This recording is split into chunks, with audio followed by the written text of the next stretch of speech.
Hello and welcome. I'm your host, Gisumi Shah Ahmadi. In this edition of The Debate, leader of Iran's Islamic Revolution, Ayatollah Sayyid Ali Khamenei, did not mince his words as he condemned the deadly American air raids that targeted the positions of Iraq's popular mobilization units and denounced Donald Trump's claim that Iran has a hand in the public protests calling for U.S. forces to immediately leave Iraq. In his speech today, the leader offered a careful analysis of the recent developments in Iraq and the reasons behind it. Here's a report. The leader of Iran's Islamic Revolution, Ayatollah Sayyid Ali Khamenei, has strongly condemned as a criminal act the United States air raids that left over 30 members of Iraq's popular mobilization forces dead. Ayatollah Khamenei said Washington targeted the PMF out of vengeance. شما الان ملاحظه کنید در عراق دارن چه میکنن، در سوریه چه میکنن.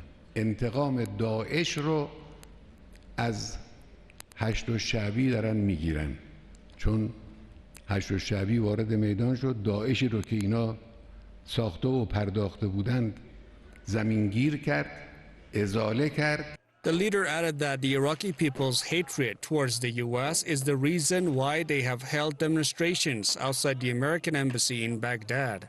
Ayatollah Khamenei also rejected the U.S. president's claims that Tehran has orchestrated the protests. ما پاسخ به ایران خواهیم داد. اولا غلط میکنید. ربطی به ایران نداره. ثانیاً منطقی باشید که نیستید. Ayatollah Khamenei also stressed that Iran is not seeking war, adding that the Islamic Republic will, without hesitation, defend itself against any threats. On Tuesday, Trump issued a threat against Iran, saying it will be held responsible for any American lives lost in Iraq. It was just the latest in a long series of threats the U.S. president has made against the Islamic Republic. Since Trump came into office in 2017, he's left no stone unturned to force Iran forego its legitimate rights, isolate the country, and build an international coalition against Tehran. His tactic has ranged from unilaterally imposing sanctions as well as making threats against Iran. Nonetheless, all of them appear to have delivered disappointing and poor results given the Islamic Republic's absolute determination to defend itself and give an unequivocal response to any threats, no matter where they come from.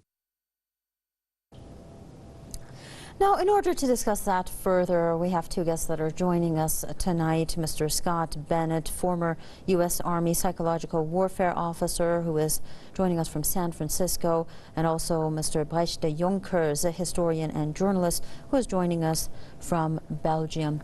Thank you very much, gentlemen, for joining us on this edition of The Debate.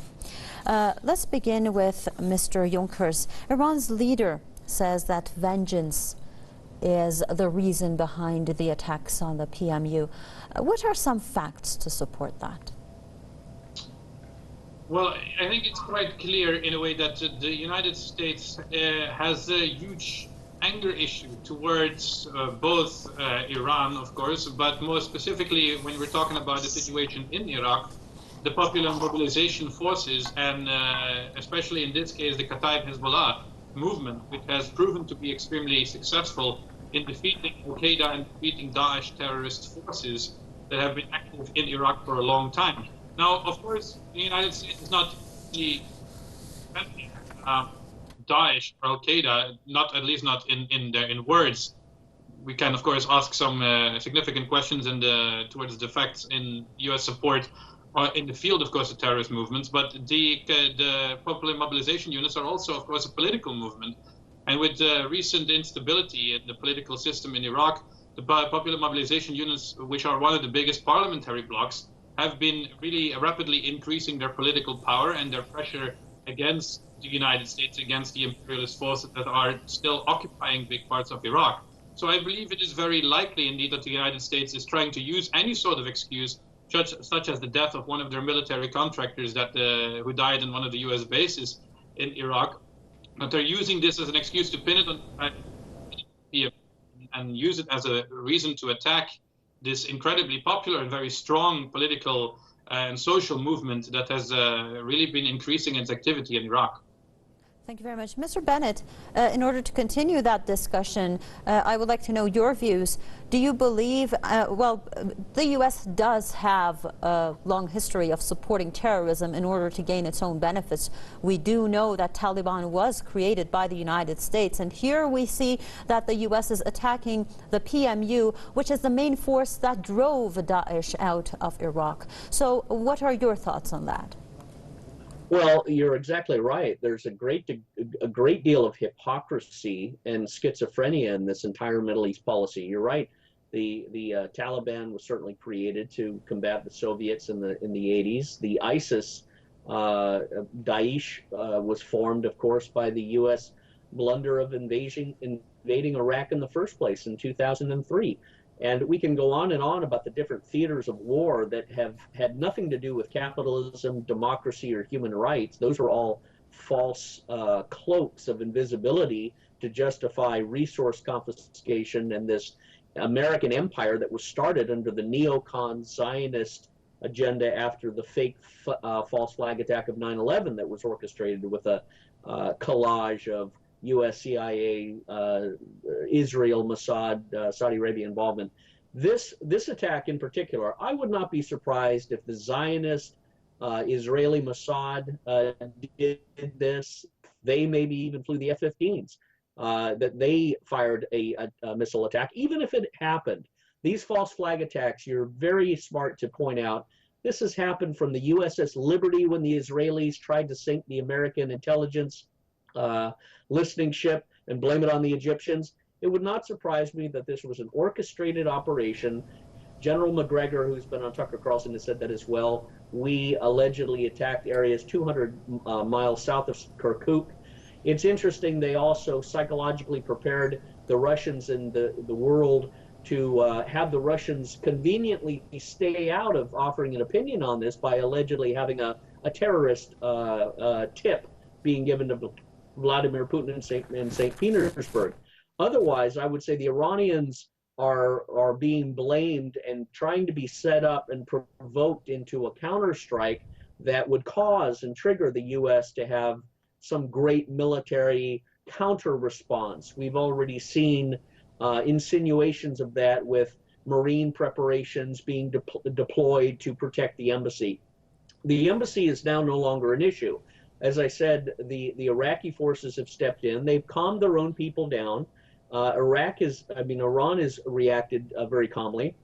And the people that were righteously upset at the killing of 25 of their leaders and heroes that were fighting the Daesh ISIS monstrosity and perversion of Islam, the death of those people is a tragedy. And they were right to protest that, but they've stepped back and calmer, cooler heads have prevailed. Now is the time for diplomatic information operations where the Iraqis very clearly state to the world, this is our country. This is not Iran's country. This is our country. We have a partnership and a friendship and a Shia brotherhood with Iran. This is the heartland of the Shia people, but this is our sovereign state. And when we want a U.S. embassy to be removed and U.S. troops to be removed, it's our right to do so. The U.S. kicked the Russians out of San Francisco by confiscating their consulate.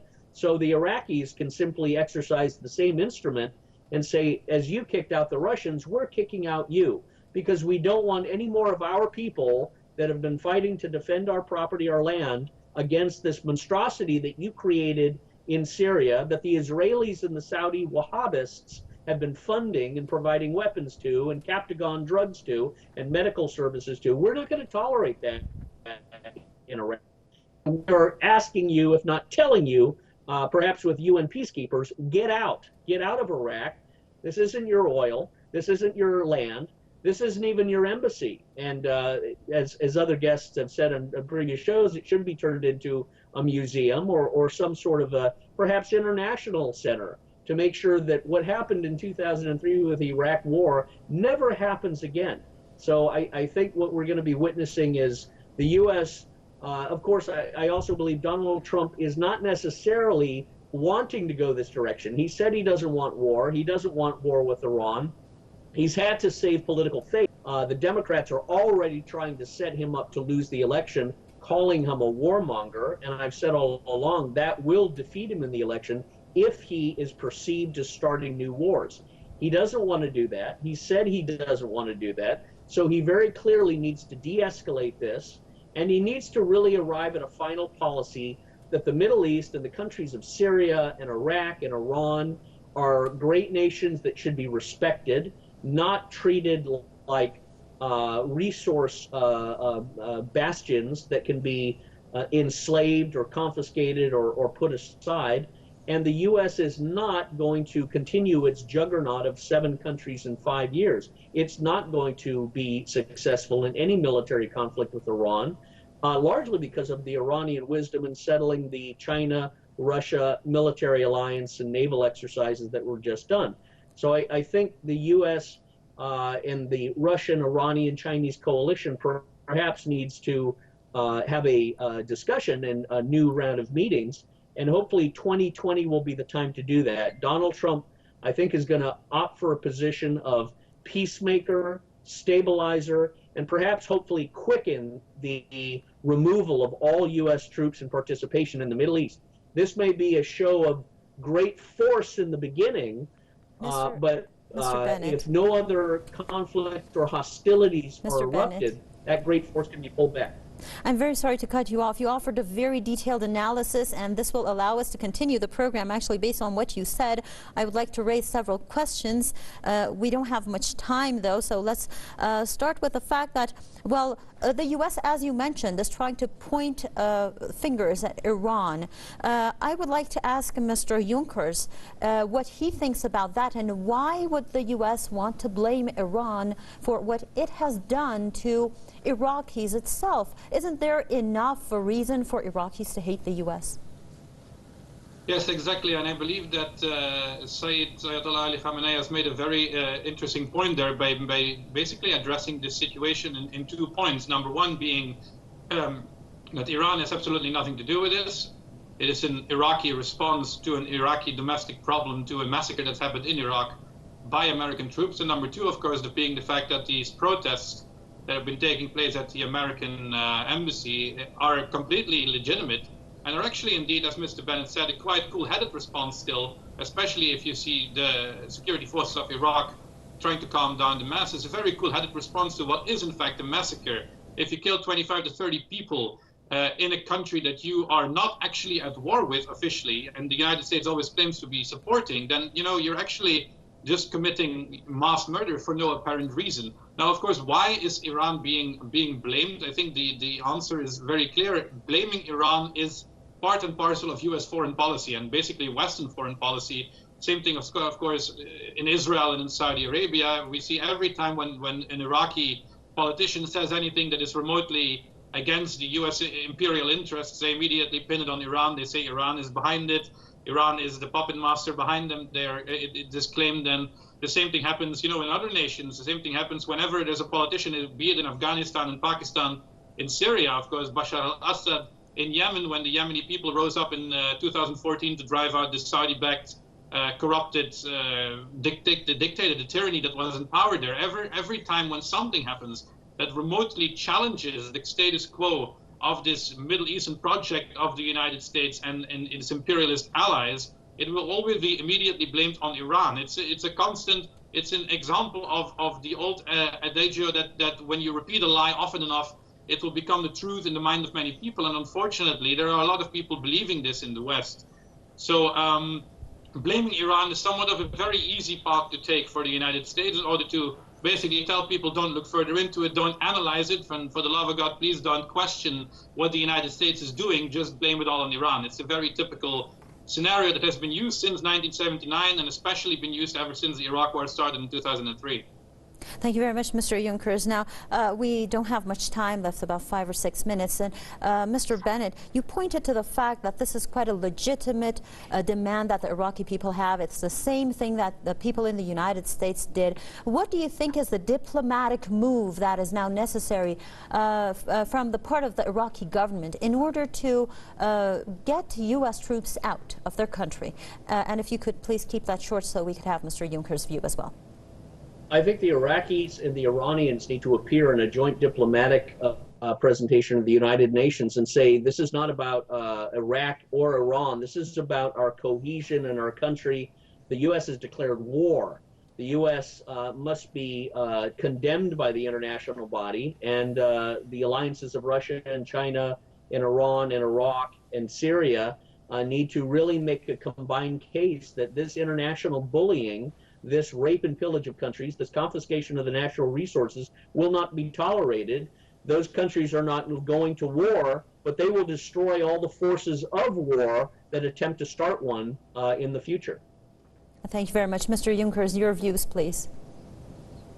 I think it's a very good point. Basically, you know, the nation is Iraq. This is all taking place in Iraq. If the government of Iraq decides that they no longer want American, you know, imperialist soldiers and military forces occupying basically their nation, even though they come under the guise of defeating terrorism, if the Iraqi government indeed decides to listen to the voice of the people, the majority of Iraq is absolutely and logically, of course, want the United States out. The U.S. has killed over 1 million, has caused the death of over 1 million Iraqis since the war in 2003. Every sort of violence has been committed against Iraq by the United States, not by Iran, not by Syria, not by any other country, but by the United States and their coalition of the willing back in 2003. So if Baghdad decides to finally really listen and really decide to build up the guts to carry out the will of its people and to demand, they don't even have to use violence for it, to just demand in the United Nations with all the powers that they have, be it non-violent, be it diplomatic,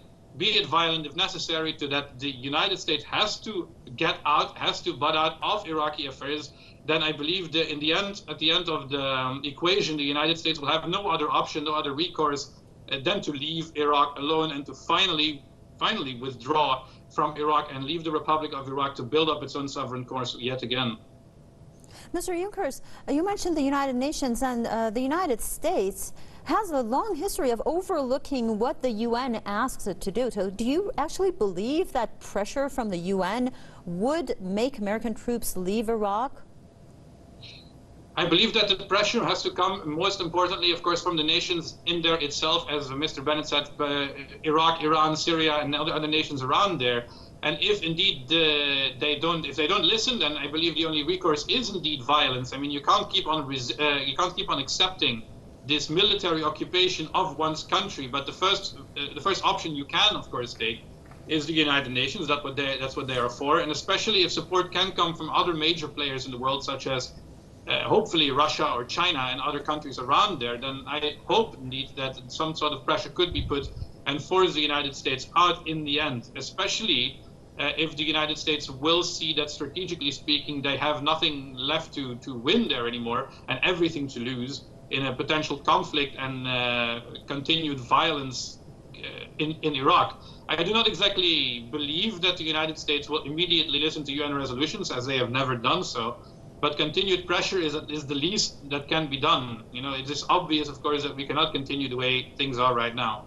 But Mr. Junkers, as Mr. Bennett pointed out, 2020 is the election year in the United States, and Donald Trump actually does want to do something to be able to win the elections. So, Mr. Bennett, if you please could continue that analysis, and if you believe that could eventually lead to American troops leaving Iraq or not, how optimistic are you?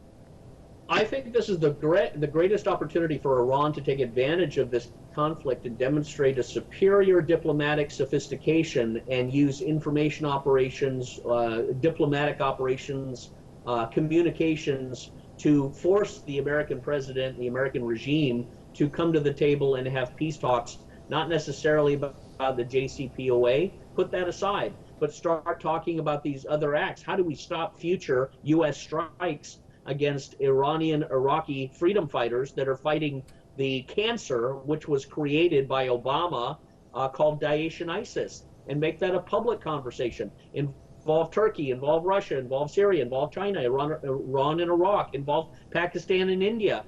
This is the block of nations in the heartland of America that have a very legitimate grievance for the cancer and the disease that the United States started in September 11, 2001. So Donald Trump is going to either be receptive to those conversations, never mind JCPOA, they want to talk about other things. And I think Donald Trump would come to the table and have a conversation, and no nation would lose face. And in fact, when diplomatic conversations, as we've seen between the North Koreans and the Americans, take place, you do have a ceasing of hostilities, you have a ceasing of war drills and things like that. I think that's needed, a diplomatic engagement. Donald Trump is ready for that now more than ever, because the Democrats are going to be attacking him and calling him a warmonger. It's the only way they can win the election, because they themselves have done all sorts of impeachment corruption. So I think Iran can take advantage and use Russia as the liaison to force the American president to have conversations about these specific sort of actions. He would take it, and that can build bridges to other diplomatic agreements. Thank you very much, Mr. Scott Bennett. I'm afraid that that's all the time that we have for this edition of the debate. Our guests, Mr. Scott Bennett, former U.S. Army psychological warfare officer out of San Francisco, and Mr. Bennett and Junkers, historian and journalist from Belgium, joined us on this edition. If you've missed any part of this program, you can, of course, log on to our website, presstv.com, to watch it. Thank you very much for joining us, and goodbye.